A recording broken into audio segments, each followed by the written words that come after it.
السلام علیکم ویورز، میرا نام عطاء الرحمن اور آپ دیکھ رہے ہیں عطا بخاری یوٹیوب چینل۔ قرآن کریم کی مسلسل ایکسپوزیشن کے سلسلہ میں آج ہم سورہ آل عمران کی آیت نمبر 132 کی ایکسپوزیشن کریں گے۔ بائی لاز بھی بدلتے چلے آ رہے ہیں، لیکن قرآن کے اندر جو قانون ہے اللہ کا وہ نہیں بدلتا، وہ وہی ہے۔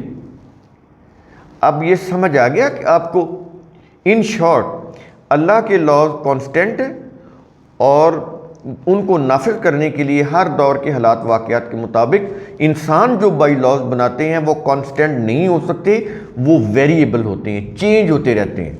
تو رسول صلی اللہ علیہ وسلم کے دور کے، صدیق رضی اللہ عنہ کے دور کے، عمر رضی اللہ عنہ کے دور کے، عثمان رضی اللہ عنہ کے دور کے، معاویہ رضی اللہ عنہ کے دور کے، اور بعد بھی جتنے بھی یہ ریاستیں قائم ہوئیں ان کے دور میں بائی لاز بدلتے چلے گئے۔ وہ ایک رہ ہی نہیں سکتے انسانوں کے بنائے ہوئے، وہ تو انسانوں کی عقل محدود ہے، اپنے دور کے تقاضوں کے مطابق وہ کچھ چیزیں سوچ کے بنا سکتے ہیں۔ آگے کیا ہوگا وہ بھی اتنے عقل مند نہیں ہو سکتے، اتنی یہ جو انٹلیکٹ ہے اتنی ان لمٹڈ نہیں ہے کہ وہ 100 سال بعد کے بھی وہ قانون بنا لے، ناممکن ہے۔ یہ جو اختیار ہے، یہ جو بصیرت ہے، یہ جو علم و حکمت ہے، یہ صرف اللہ کے پاس ہے۔ یہ بنیادی چیز آپ سمجھ لیں، پھر یہ آیت سمجھ آئے گی۔ اب میں شروع کرتا ہوں۔ کہا یہ جا رہا ہے کہ وَأَطِیعُوا اللَّهَ وَالرَّسُولَ، پیچھے جتنی بھی میں نے تمہید بیان کی ہے، جب تک آپ وہ صحیح طرح سے نہیں سمجھیں گے یہ آیت سمجھ نہیں آئے گی۔ بہت اہم آیت۔ وَأَطِیعُوا اللَّهَ وَالرَّسُولَ، اور تم اللہ اور رسول کی اطاعت کرو۔ تو رسول کی اطاعت اللہ کی اطاعت سے الگ نہیں ہے۔ اگر رسول کی اطاعت الگ ہے تو پھر رسول نے کس کی اطاعت کی؟ اگر اللہ کی اطاعت اور ہے، رسول کی اطاعت اور ہے، تو پھر سوال پیدا یہ ہوگا کہ اللہ رسول کی اطاعت تو چلو علیحدہ ہو گئی، لیکن پھر رسول نے کس کی اطاعت کی؟ اللہ کی۔ جب اللہ کی اطاعت کی، جب قرآن خود کہہ رہا ہے کہ رسول اپنی مرضی سے کوئی بات نہیں کہتا، جو کچھ اس کو وحی کیا جاتا ہے وہی کہتا ہے، تو رسول کی تو اپنی کوئی اطاعت نہیں ہے ذاتی طور پر۔ انہوں نے تو قرآن کو فالو کیا اور اسی کی روح سے اسٹیٹ کا، مملکت کا، ریاست کا نظام بنایا۔ تو پھر ان کی ذاتی اطاعت تو نہیں تھی، کوئی ذاتی قانون تو نہیں تھا جس کی اطاعت کی جائے۔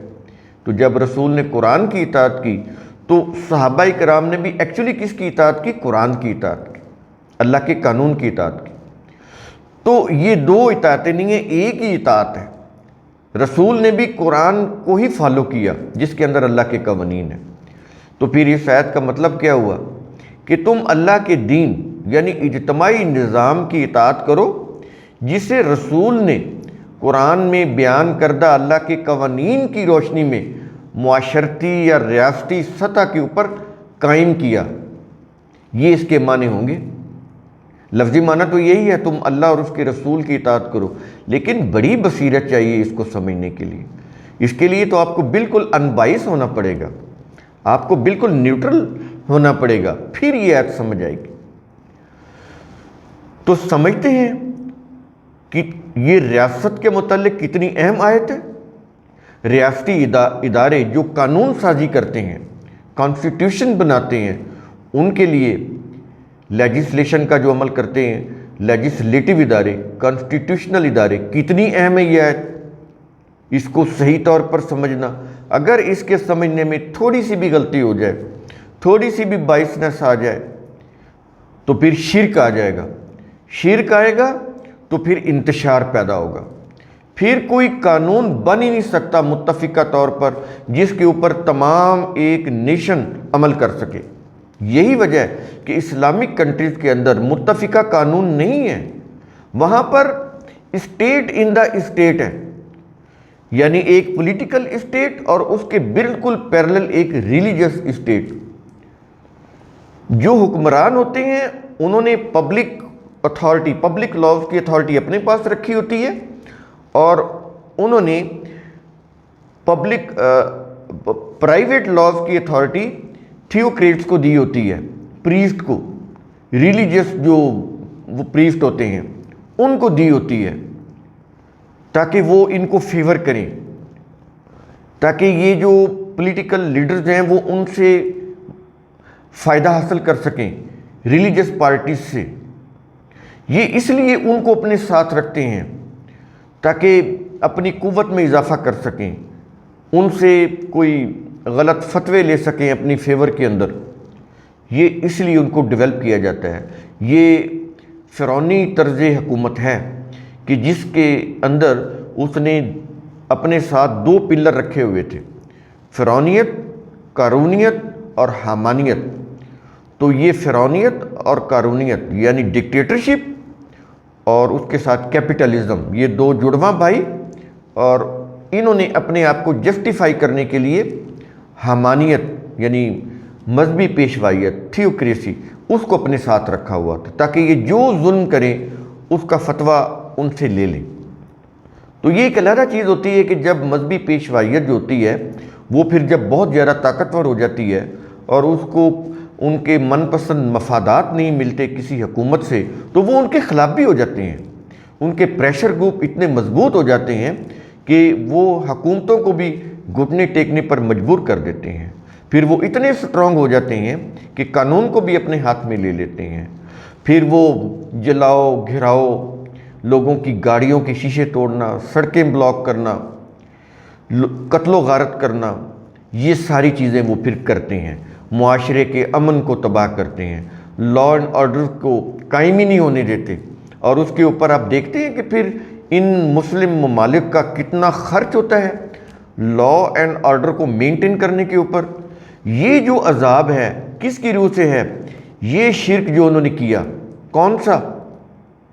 کہ قانون، اللہ کا قانون، اس کے مقابلے میں مذہبی پیشواؤں کے بنائے ہوئے قوانین کو لے آئے، ان کی فقہ اور شریعتوں کو انہوں نے قرآن کے مقابلے میں نافذ کیا، اس کی روح سے عدالتیں بنائیں۔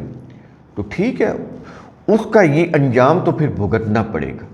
تو یہ بڑی اہم آیت ہے، بہت ہی اس کو سوچنے کی، سمجھنے کی ضرورت ہے۔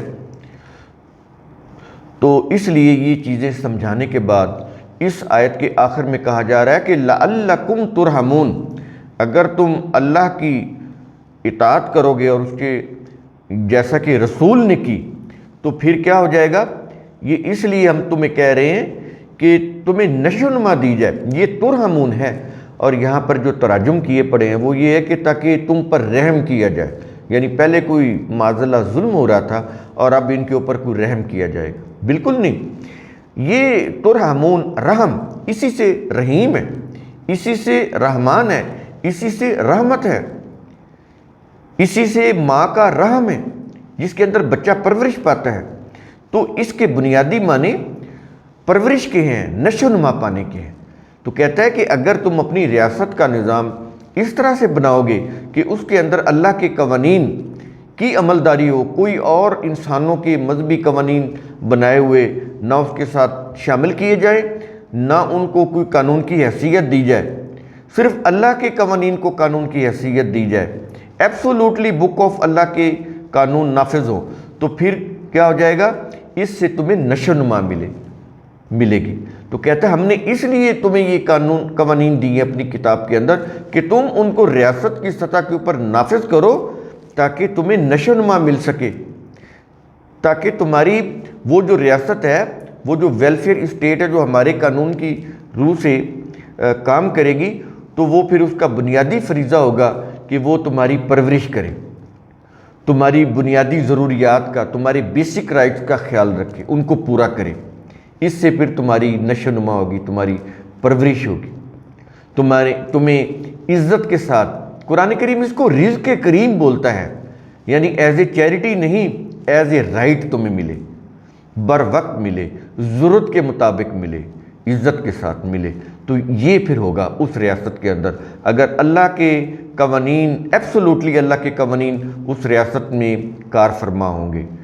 اگر اس کے ساتھ کوئی بھی بلینڈنگ ہوگی، آمیزش ہوگی، تو پھر انتشار ہوگا، لڑائی ہوگی، جھگڑا ہوگا، اسٹیٹ ان دا اسٹیٹ ہوگی، اس سے پھر لوگ جو ہیں وہ انتشار کا شکار ہو جائیں گے، بد امنی کا شکار ہو جائیں گے۔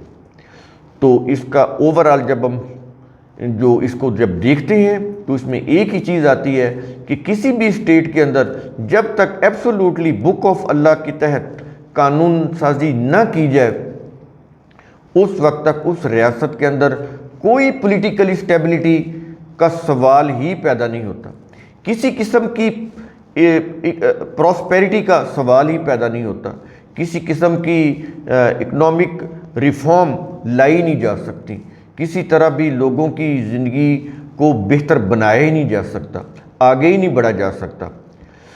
تو کہنا یہ چاہ رہا ہے کہ دین کے اجتماعی نظام میں انسانی صلاحیتوں کی نشو و نما صحیح طور پر اسی ریاست میں ہوگی جس ریاست کے اندر ایبسولوٹلی بک آف اللہ کے قوانین نافذ ہوں گے۔ قرآن کریم کا اصول ثم تتفکروا، اس کی روح سے آپ سوچا کریں، سمجھا کریں، غور و فکر کیا کریں۔ شکریہ۔